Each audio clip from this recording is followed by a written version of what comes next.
Hello, Harmony Heroes, and welcome back to the Music in Our Homeschool Podcast. I'm your host, Gena Mayo, and today's episode is one that is especially meaningful for me. Season 3 starts today. That means we have completed 2 full years of the Music in Our Homeschool Podcast, and we're starting year 3 today.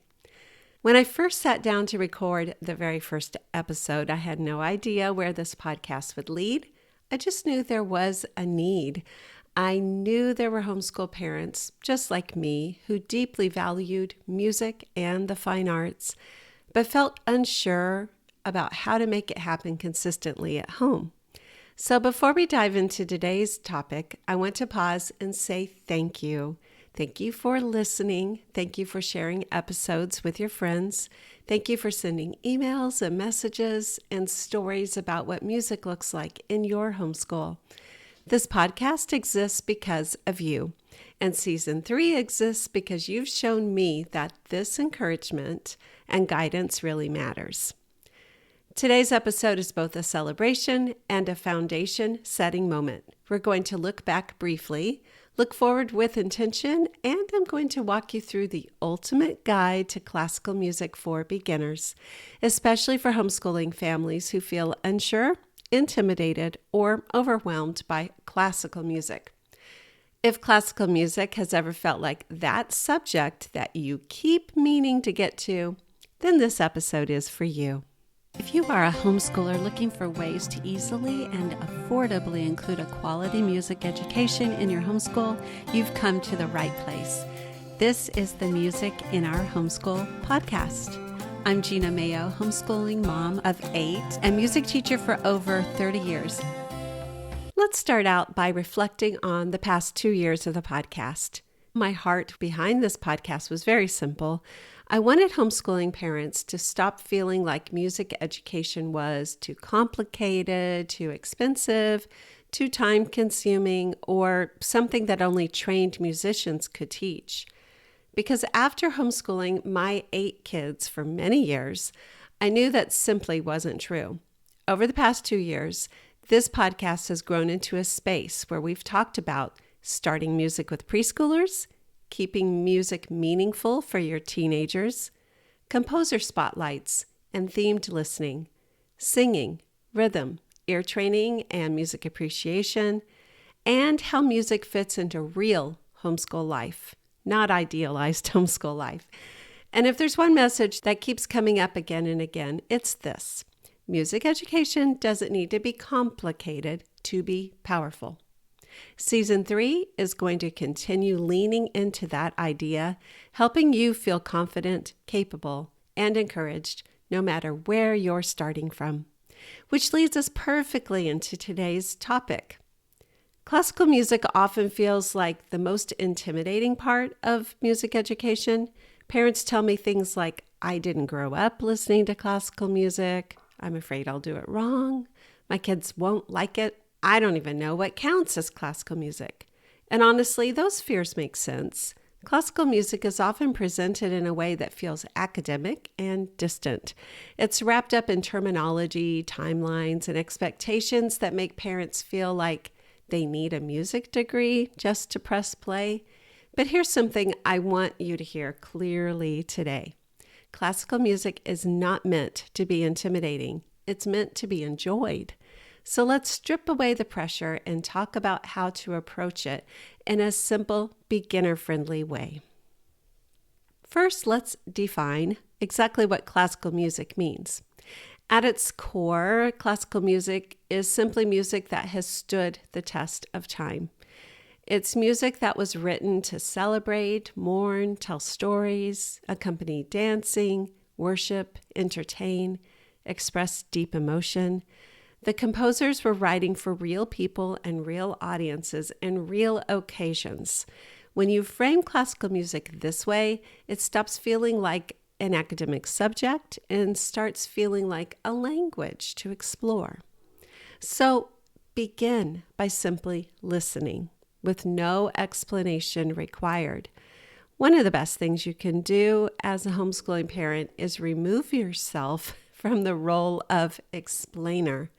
Now, I know that's hard, especially for people like you and me who may be really good at explaining, but it doesn't always work with classical music listening. You don't actually need to introduce it with a lecture.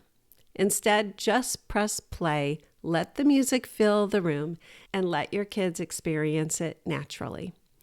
After you listen, you can ask one open-ended question. What did you notice? That question invites curiosity without any pressure. And here's something important. Silence is okay. If no one has an answer right away, that's fine. Listening itself was that day's lesson. Another tip is to choose classical music that feels approachable because yes, there is some classical music that is more approachable than others, and it may depend a little bit on taste. For example, for me, long solo organ music is not my thing. Sometimes advanced string quartets are really hard for me to handle. But there's some other classical music that's very approachable. And I am definitely going to be sharing those pieces with you today. Head over to the accompanying blog post, find it in the description or show notes, and you will hear some of the most approachable, easy to listen to classical music to try out with your kids. It's a great idea to start with short pieces with strong rhythms, pieces that paint pictures or tell stories. Sometimes it's ballet music or marches, dances, or program music. Those are excellent entry points. The goal at the beginning is not exposure to everything, but it's to have a positive first experience. Tip number 3 is to let the music be background at first. Classical music doesn't always require your full attention. It's perfectly fine to play classical music while doing something else, such as during art time or when your kids are playing quietly with blocks or Legos, during lunchtime, while you're driving around in the car, or as background during quiet schoolwork. This kind of listening builds familiarity without resistance. Over time, you'll notice kids recognizing pieces, humming melodies, asking to hear something again. That's when you know it's working. Tip number 4 is to use stories to create connection. When you're ready to add a little context, skip the timelines. Focus on the stories. Children will remember that a composer wrote music as a child, or that this piece was written for a particular celebration, or that this music sounds like a storm, or a dance, or a parade. Stories humanize the music and make it memorable. You don't need many details, just enough to spark interest. And I have a few ideas for this in the accompanying blog post today. Tip number 5 is repeat, repeat, repeat. This step is often overlooked, but it's actually essential. Listening to the same piece multiple times deepens understanding, increases enjoyment, and builds musical memory. The first time kids hear a piece, it may feel unfamiliar. The second time, it feels a bit recognizable. And by the third or fourth time, it might even become a favorite. Repetition is how appreciation grows. Tip number 6 is to invite creative responses. Classical music doesn't require written work. Some of the best responses are drawing what the music makes them imagine, or moving to the beat, building scenes inspired by the music, maybe with drama or with Legos, narrating a story that matches what they hear. There's no wrong answer here. Music appreciation is about engagement and doesn't need evaluation. Tip number 7 is to keep your lessons short and sustainable. This is where I want to encourage you the most. You don't need long lessons. That's why I have so many 15-minute music lessons, because if you do one of those a day or even one a week, that's way more than most people. I try to make it as easy for you as possible to include classical music in your homeschool. So use those 15-minute music lessons. And don't feel like you have to play the entire piece. You don't. Even small exposures can lead your kids in the right direction. Small habits create lasting results.